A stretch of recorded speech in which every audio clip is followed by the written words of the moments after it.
Action. Hey, Darren. Yes. Welcome to another episode of Unvarnished. You know what? You know what's better than one interview with Adam Rich? Well, hopefully not 3. We got to get this right this time. 2 interviews is good. Unfortunately, the first one, probably because of human error, potentially. I'm going with technical problems. We didn't capture. So we have a wonderful chance to talk to Adam Rich one more time. So everyone out there, welcome to another episode of Unvarnished. I'm Chris Hyde, and that's Darren Painter. Yes, and today we are talking. Yes, go ahead. It'll be new to them, but the first time you meet Adam Rich is a good time too. So we just have a bonus of having talked to him before. Exactly. So Adam, thank you so much for being with us again. It's a pleasure. I appreciate your commitment to maximalism. But yeah, I think 3 starts to get a little crazy. Yes, that would be. So we're going to kind of follow the same script as we did last time. But again, first time for our viewers. Adam, question for you.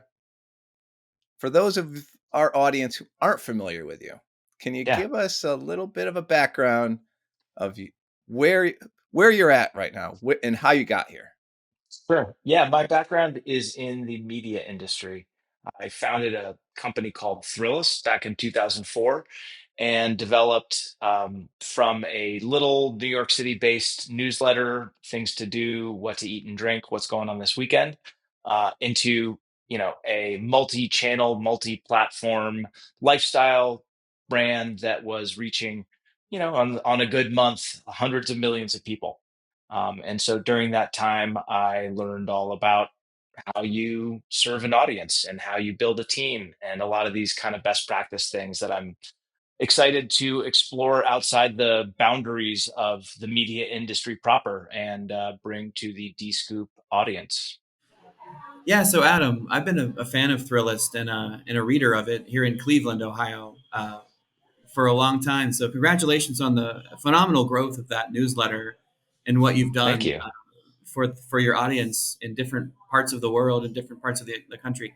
So this grew pretty quickly, and I know it couldn't have been super simple. Can you walk us through some of the highlights, key moments of that growth that you've experienced? Because I know some people listening are trying to grow their organizations in a way that you've already done. Yeah, I think part of what I look back at as inflection points were really actually challenges where we figured out how to change the business in ways that ultimately unlocked new legs of growth for us. It's part of why the innovation track and the Inspire track at DScoop is something I'm so excited about because conversations around innovation and how things change all the time that's really the story of Thrillist in a lot of ways. As I mentioned, we started as a newsletter, and that was great back in 2004, 2005, when these sorts of boutique lifestyle newsletters were really hot and exciting. As we started to grow it, what we found was that our advertisers were looking at web content, web audiences as being kind of their next focus. And so rather than kind of just trying to continue to bear down on this like newsletter strategy, we shifted to a web focus and started to be able to serve our advertisers with the visibility and the trackability and all that stuff that they needed, while first and foremost figuring out what our audience wanted out of us when we weren't just that email in the morning, but we were more of an interactive resource of answers. And so whether it was that change from email to web or from web to publishing on social, when people started to consume content on Facebook rather than just looking back at pictures of who they dated in college, we were there. And so those were all opportunities where, something that was really working in this one capacity required retranslation and reaffirmation of the values and service commitments that we founded the whole company on. And when we went from an email newsletter to a web offering, we probably grew by 10 to 20x ultimately once we figured it out. And then once we went from being a web publisher to taking advantage of the kind of algorithmic nature of social publishing, we went up another 10 to 20x in terms of the people that we could reach. So each of these things was very challenging as a leader, but those were really the stories of our success rather than our setbacks. So, with all the changes that you had happen at your company, how did you keep your team focused on who they were serving, on the audience and the goals that you were trying to achieve? Yeah, it's hard. I mean, it's not very easy, and there's a reason why I think most organizations, including mine, will struggle with it. I think when we were doing our best job of managing people through things like that, it was because we spent a lot of time talking about the goal of what we were doing and trying to look past the tactics, really being very specific about who it was we were here to help and what it was we owed them. And, at one moment that might have meant, you know, writing things or sleuthing out new restaurants opening in a place, or another it might be actually calling a whole bunch of craft brewers to kind of see what's going on with diversity within the category. So it changed all the time. And the way that I found um, not to whiplash the team was to really make sure that everything you're talking about, all the different challenges and goals and priorities at any given moment, are being talked about in consistent terms of your brand, your mission, your essentiality, your audience. And then talking about shifting tactics becomes a little less scary because the really important things haven't changed. Adam, you're the perfect person to lead or help lead the Inspired track at Edge Long Beach. We're looking forward to seeing you there. When you think about that word, because these are kind of fun words we're using to label these education tracks, this idea Mhm, of action, they should evoke mhm. action. And inspire is one of them. What does that word mean to you? I love the word inspire. I think that Oxford might tell you it's to encourage action or thinking. I think of it really as being a word that is sort of an external cue that kicks off something internal. And I really like the idea of being inspired, not just by someone's story, but like, what does that mean for you? And what I'm really looking forward to doing in Long Beach is to be able to talk about inspiration in the terms of, learning something from somebody else, but applying that back to really what does better mean for you. Obviously my industry is very different than digital printing in a lot of ways, but to the extent that there are similarities in that my participation is something that can get people thinking, I don't want them thinking about me or any of the speakers. I want them thinking about themselves, and that's what inspiration is when it's doing its best work. During your tenure managing a very dynamic media group, what tools or strategies did you lean on to kind of keep um, um, let's see, the, the focus or the mantra that you had, which was to serve your customers? Like, what tools and strategies did you use for your team to do that?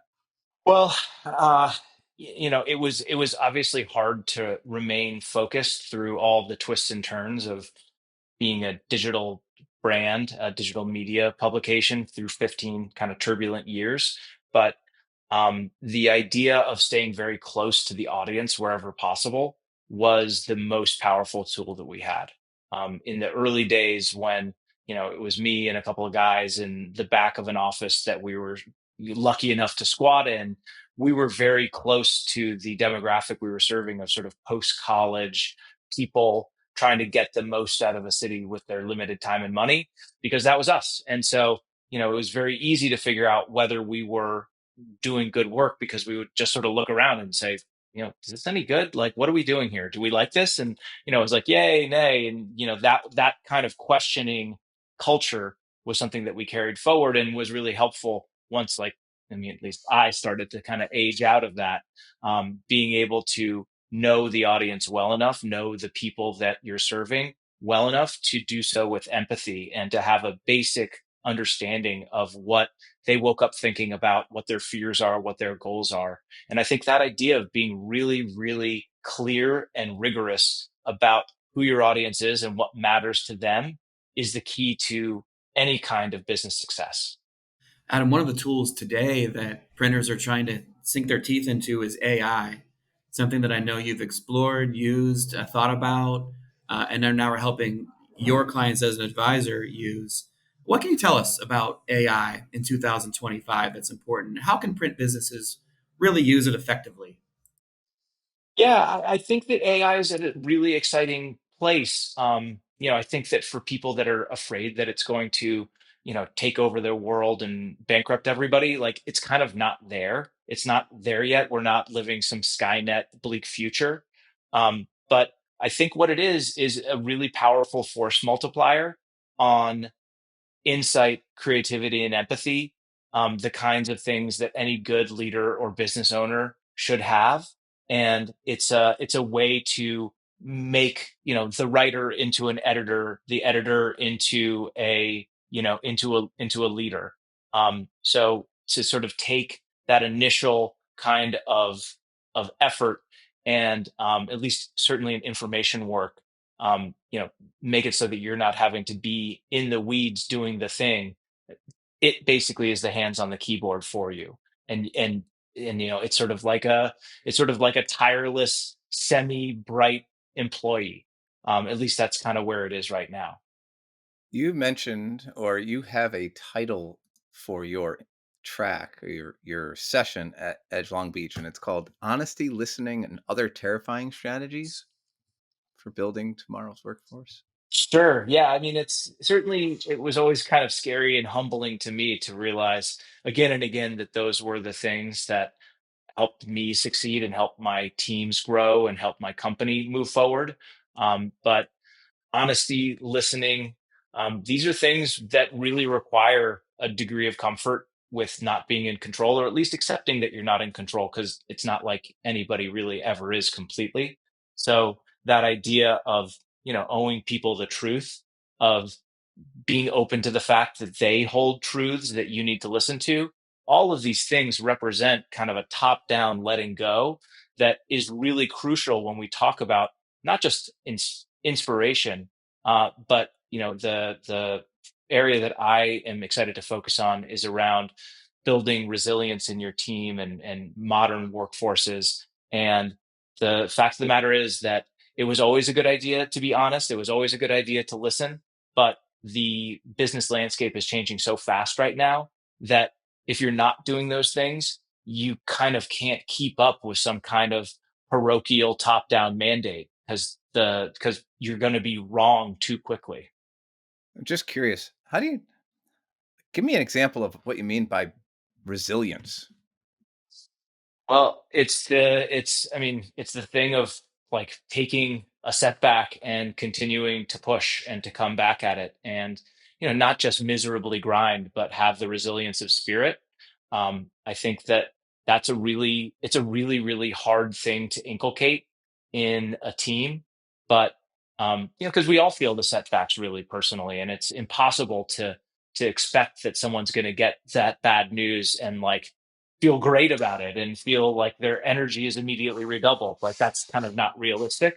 But I think that the idea of corporate and business resilience is really that idea that a setback isn't actually a problem. That like a setback is part of the experiment and good results and bad results are all to be expected.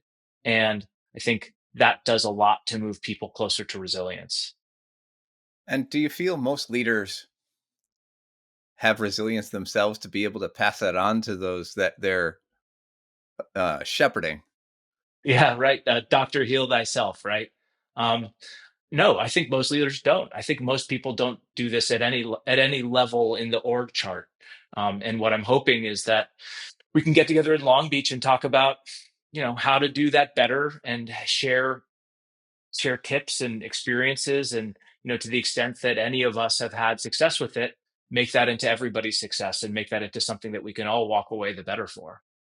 Well, I, for one, can't wait to hear more when we're in Long Beach. So There we go.